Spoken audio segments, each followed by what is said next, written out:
Hey, what's going on? It's your boy BT, and I came here to talk some boxing with the thousands of True School Sports subscribers. And we got my dad here, back for another video.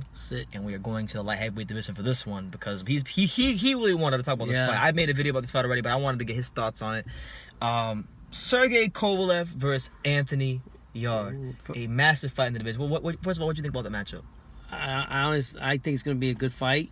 I think it's going to be a young lion against an old dog. Lions in the camp. And I have to give a lot of respect for Anthony Yarde because he's finally stepped up and is fighting actually somebody that's legitimate, as I would say. And you got to respect him for that. In this fight, though, I'm going to go, I always say experience overcomes anything, youth and whatever. And I think this is the first step I fight for Anthony Yarde to be tested. So I'm going to go with Kovalev. It's quite a step-up fight, too, because when we look at Yarde, you know, the big criticism that... I've had this criticism of him, and a lot of people have had this criticism of him, is he hasn't fought anybody. Like, literally, he's fought a gang of nobodies on his resume. Right. And, you know, now he's making a crazy step up. I mean, you're not just fighting... a light heavyweight champion, but I've always rated Kovalev highly as a fighter, and I've even went as far as to say that this man Kovalev is one of the top 25 greatest light heavyweights to ever put on a pair of boxing gloves. I've classed him very highly, and especially now the way he beat Elliot Alvarez, and he showed on a Buddy McGirt that he can refine his style and he can fight in a new manner, and he looked dominant. It was the best when he needed it most. He showed the mental, because people have always questioned Kovalev's mental toughness, his heart. And he showed that he had the mental toughness at heart to deal with that kind of situation, and he put on the best performance of his career when it mattered most. Yeah, and I think he also, Kovalev, learned through the past that, you know, fighting and arguing with your trainer constantly, not being in accord with the same, or being in the same sheet of music, will affect you when fight night comes. And he found out. He rebounded when he went to McGirt. And I think they made a good. I think that's a good match for both of them. And I think he should stick with McGirt and learn a lesson like he did in the last fight, and the outcome will be the same again.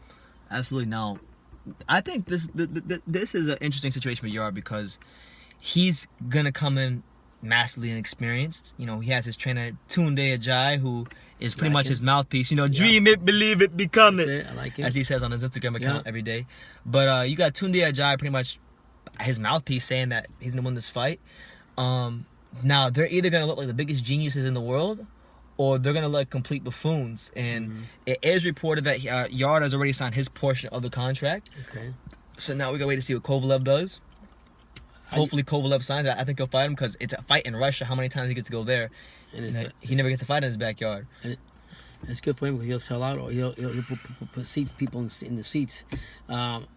For Yarde, it's gonna be a true test. Big power, like I say, young bull with power, and he's gonna try to do that with an experienced Kovalev, and it's not gonna be an easy fight. So I'm gonna enjoy seeing it because I'm gonna see two things. I want to see the experience. I think it's gonna overcome the youth, but at the same time, I want to see the youth moving up a step and getting older and getting more wise and getting experience through this fight, whether he wins or he loses Yarde. Taking a massive step in fighting a great light heavyweight in Kovalev. Now, one thing I'll say about Yarde and his style, you know, just off rip, is one thing I think he has going for him is that even though I think he only had a couple of amateur fights, and you know he hasn't fought anybody in the pros. One thing he seems to do very well, and I've seen this in all of his fights, is he goes to the body exceptionally well. And we've seen in the past, Kovalev has had problems with guys who can fight on the inside. Break them out. And you know, if Yarde can somehow, and I say somehow because it's going to be very hard, if he granted, because we don't know what Kovalev is an enigma. We don't know which Kovalev is going to show up. If the Kovalev, the motivated, focused, like he's not quite Adrian Broner, but I'm almost talking about him like he's Adrian Broner. You know, if the focused Kovalev comes into the fight, the guy that was motivated, the guy that was desperate, the guy that wanted to get his title back, if he stays that same guy and listens to Buddy McGirt and just jabs him, doesn't overcommit to shots, he should go in there and box Yarde's head off. But at the same time, Yarde is exceptionally athletic. He's built like an Adonis. He punches really well going to the body, and it's very possible that Yarde can go in there and break Kovalev down. I mean, if Kovalev comes to this fight like he did the first fight with what's the name? Second fight with Alvarez. With Alvarez, but I'm saying if Kovalev comes to the first fight he had with Alvarez, and he's sleeping and he's dodging, and Yarde comes in with just throwing punch and being powerful and overpowering him, he's gonna have a long night, because Yarde's coming to prove a point. But if it's the old Kovalev when he rebounded and he fought Alvarez and he fought a better fight and the same strategy and everything, then he'll be fine. The only thing is, like I said, Anthony Yarde is a young bull, hungry lion, and he's going to come forward a lot more than Alvarez. I think he's going to be a lot more. So he has to be ready for that. Okay, I want your take on this. I don't know if you heard this, and we didn't talk about this before. So I'm going to present it to you organically and get your organic reactions to this. Okay. They did an interview recently with Anthony Yarde's trainer Tunde Ajayi. Okay. And Tunde Ajayi has some odd training philosophies and methods. One of them is that Anthony Yarde doesn't have any sparring partners. He doesn't bring in sparring partners, and he says that I'm his sparring partner. I'm the best sparring partner there is. And they asked him, since you're fighting Kovalev, are you gonna actually, up the camp and hire some sparring partners? He says no. So what do you think about Tunde Ajayi as a trainer not going to, get Anthony Yarde, some quality sparring? What do you make of that? I think if it's working right and it doesn't break, don't fix it. And I guess that's how their mentality is. Mm-hmm. And that's how their recipe for success has been, so that's why he's going to stick to it. But I disagree with that, because when you're sparring, you not only sharpening your skills, like you got the skills already, but you're doing it live with an opponent, and it's better for the fighter because it helps prepare for an actual fighter what to counter react, to fight back and forth. He will be able to protect it, or how to shoot, or how to become offensive, defensive. When you're just out there shadow boxing and doing this and doing that, that's fine. But when you're going in with a guy like Kovalev or somebody of that stature, or anybody else that's world class. World class fighter here. So I'm not Travis Reeves. Yeah, I'm not. I don't really like that. But if that's what's worked for them, fine. But for me, no. I'd have to put you in there with some sparring partners. Yeah. That's just me. That's my take on that. I don't know what your take is, BT. My take is this, okay? It's one thing to fight you probably don't know who the hell Travis Reeves is, the guy who fought last. Okay. It's one thing to fight Travis Reeves, hit him to the body a couple times, and then yell, "Lions in the camp!" Mm-hmm. But when you're going, first of all, now you're going to another country. I know the ring stays the same, but you're going to another country, you're going to another environment. That's one. Two, you're gonna have to fight one of the best light heavyweights out there. Like, we're not talking about some run-of-the-mill fighter here. We're talking about Sergey the Crusher Kovalev. Yeah. We're talking about a man who is a boxer puncher to his core, a guy who has an A+ jab, has power to boot. Yep. He's been in big fights. He's won big fights.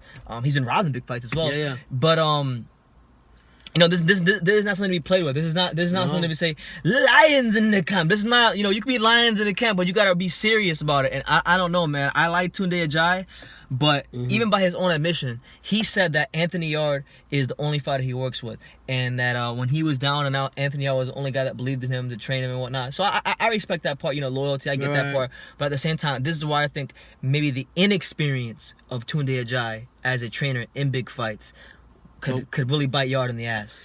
Yeah, I mean, exactly. I mean, like I said, Yarde is a cub, and the real lion in this fight is Kovalev.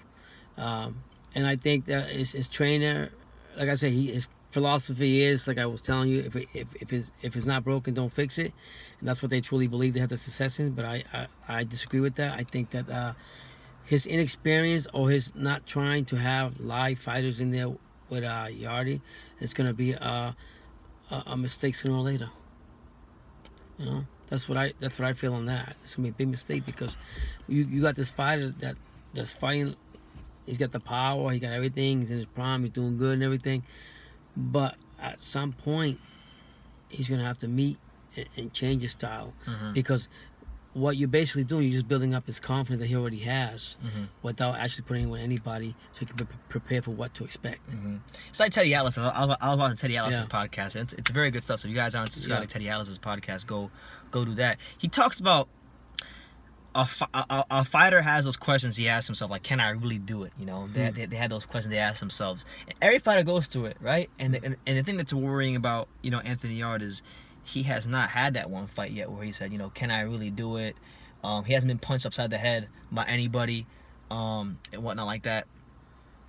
And now he's bypassing all of that. Wow. To fight Sergey Kovalev. He hasn't been tested. And he hasn't been tested. And if he wins, I'll be honest with you, if he's able to win and look good doing it, then it's going to make that win look that much better. Right. But if he loses, I think he's in a position where psychologically he may never be the same ever again. Because when you gotta understand too. You gotta understand. I don't know if you're aware of this, but with Anthony Yarde, he's probably one of the most hyped fighters in all the UK right now. We're talking about Eddie Hearn or Frank Warren. Right. The guy hasn't fought anybody. He's getting endorsement deals with Adidas. Right. The guy is on popular UK television shows without fighting anybody. Wow. He is a well-known name. A lot of UK boxers, believe it or not, actually envy him because they've had to take harder roads, but they're not getting the kind of attention this guy is getting. But this guy's fighting cream puffs, and he's getting all the attention because he's yelling lions in the camp. Yeah. So he's in a situation where if Kovalev goes in there and boxes his head off, his career may be done before it even starts because of what it will do to him up here. Yeah, I think as far as going backtrack to what you were saying, that a lot of fans we say envy him because of the way Boxers, yeah, him. But I mean, what's happening is if me and you fought, I'm almost 50-something years old, and you're in your 20s, and I fought, you should be able to knock the shit out of me real quick with the quickness. What am I getting at? Yarde is been fighting bums that are slow, that don't have the skills that he's going into his next fight, and he's KO'd him out and he shows the power and everything. But yeah, if I fight somebody that's a C-level fighter and I'm hey, I should knock the shit out of you. So my point is, it's like you say, don't. Hopefully, 2J is not falling into the trap of giving Anthony Yarde the misconception that his ability alone and his confidence alone is going to be enough to win a fight. No, it takes at that level. At that level, Kovalev. It takes more than ability. That's it what does. I'm saying. We've seen how many fighters we've seen. I mean, God bless him. One of my favorite fighters in boxing, and someone that he was my first ever interview in boxing. My dear friend Amir Young Master Imam, bags of talent. You know, he looked like at one point like he was the next big thing at 140. People were ducking the guy. They didn't want no smoke with Amir Imam. Yeah. And then he took one loss to Adrian Granados. Why? Because he wasn't focused. That's number one. Number one, he wasn't focused, and two, he really hadn't had that that one fight where he had answered those questions in his head. And it could really do a lot to you as a fighter if you're not on your P's and Q's. So, I think Anthony Yarde is in an interesting position, but he's in a very dangerous position. Yeah. Dangerous position for his career. Yeah, I mean, like I said, confidence is good to have, but there's more than just having confidence. Well, there's confidence and there's stupidity. Yeah, to excel in the field that you're in. And I'm not taking nothing away from his coach or him. I just think that you just can't go in there and expect to be with a warrior. It's like a student talking to a professor and trying to give words of wisdom to a professor. Professor's been around for years, and he's studied and he's done everything possible to know the subject he's talking about, and he's been through a lot, the good and the bad, and we can relate that to Kovalev. Yeah. This is the first time he's walking on water, Yarde, so he's going to be tested.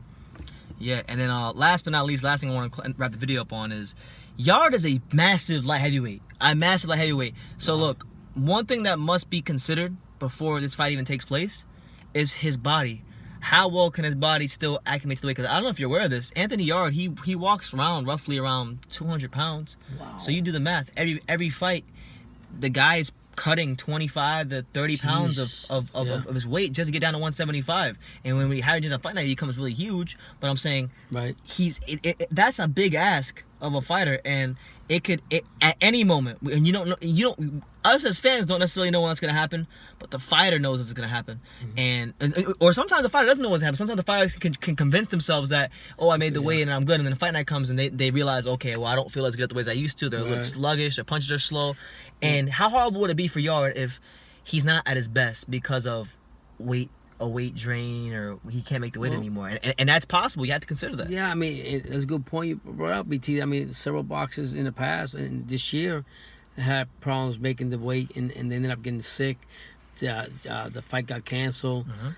So, I mean, let's be real. Boxing, every boxer, I respect every boxer, win or lose, that gets in that ring, because every day every time they go into that ring, they're playing with their body weight and drastically trying to make the weight, and the way they do it sometimes is bad. It's like you going in a sauna 180 or whatever, 200, a sauna sitting there sweating the shit out of you and all that water. You're gonna get dizzy and get sick. Yeah, pass out. And they do more to the extreme. So at some point, either the boxer's gonna have to make a decision: am I gonna stay in this weight, where I'm making myself sick and not doing right, or am I gonna move up?